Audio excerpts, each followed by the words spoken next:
कुरान हमें ये शिक्षा दे रहा है, कुरान हमें जोड़ रहा है कि आओ तुम आपस में एक दूसरे के, आए सारी दुनिया के मोमिन हो, तुम आपस में एक दूसरे के भाई हो। मुसलमान वो है जो एक दूसरे के लिए अपनी जान दांव पे लगा देता है। मुसलमान वो नहीं होता जो एक दूसरे की रोजी रोटी बंद कर दे। मुसलमान वो नहीं होता जो एक दूसरे के कारोबार को बर्बाद करने के लिए तावीज़ गंडे और शिफली इल्म करता फिरे और तावीज़ और गंडे उसकी दुकानों के सामने गाड़ता फिरे। और ऐसे पता नहीं ये कठमुल्ला भी पैदा हो गए। एक ढूंढो तो 1000 मिलते हैं गालिब। मौलवी साहब बहुत परेशान है। कहा क्या हुआ? मेरे बगल में एक दुकान है, मेरे पास कस्टमर आते ही नहीं, उसकी दुकान पे सब चले जाते हैं। तो चाहते क्या हो? चाहता ये हूं कि मेरी दुकान चले, उसकी बंद हो जाए, उसके कस्टमर टूट के मेरी दुकान पे आ जाए। मौलवी साहब के पास तुर्रा है।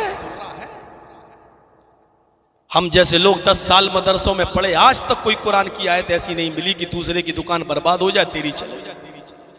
और जितने स्टेज पे बैठे इन मौलवियों से पूछो कोई ऐसी दुआ है? कोई ऐसी दुआ है कि मेरी चले और तेरी बंद हो जाए? 10 साल पढ़े, कुरान हदीस में ढूंढ ढूंढ के मर गए, मिली नहीं। इन कठमुल्लाओं के पास है, दे दी। और दी तो क्या कहा? चुपके से। अरे जब कुरान और हदीस का इल्म है तो खुल के देना, चुपके से क्या?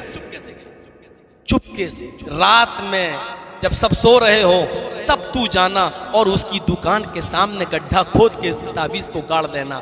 क्या होगा? बस उसके कस्टमर टूटना शुरू, तेरी दुकान आबाद होना शुरू। तो मैं ऐसे ये मुल्ला मौलवी खुद पैदा हो गए हैं।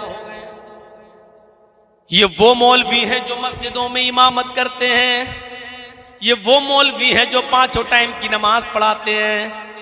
ये वो मौलवी हैं जो जुमे के खुतबे में कुरान की आयत पढ़ के दर्स देते हैं कि तुम सब आपस में भाई भाई हो। यही मौलवी एक दूसरे को बर्बाद करने के लिए सिफली अमल कर रहा है, उल्टे सीधे शिरकिया मंत्र पढ़ के तावीज़ बना कर दे रहा है।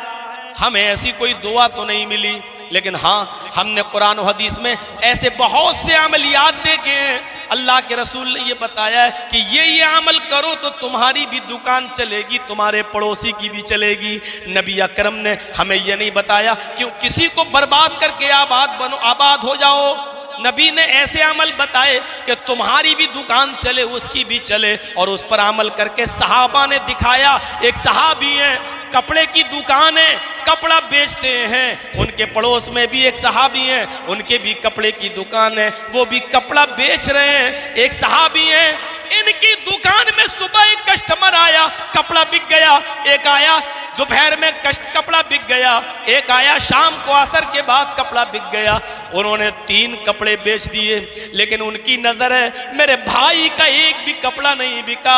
मेरे पड़ोस में जो मेरा दोस्त है, मेरा भाई, उसने दुकान खोली, उसकी दुकान पर एक भी कस्टमर नहीं आया।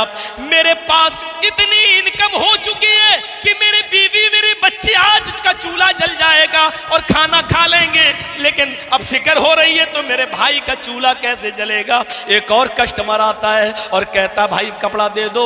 ये सहाबी कह रहे हैं भाई जिस किस्म का कपड़ा तुम्हें चाहिए वो खत्म हो गया है, वो कपड़ा मेरे भाई की दुकान पे मौजूद है, तुम उस दुकान से ले लो। इसलिए नहीं, ऐसा नहीं कि कपड़ा है, नहीं है, लेकिन इसलिए उधर भेज रहे हैं ताकि उसकी भी बिक्री हो जाए और उसको भी कुछ इनकम हो जाए, उसके घर में भी चूल्हा जल जाए। इन्होंने कपड़ा नहीं दिया और अपना कस्टमर उसके पास रेफर कर दिया।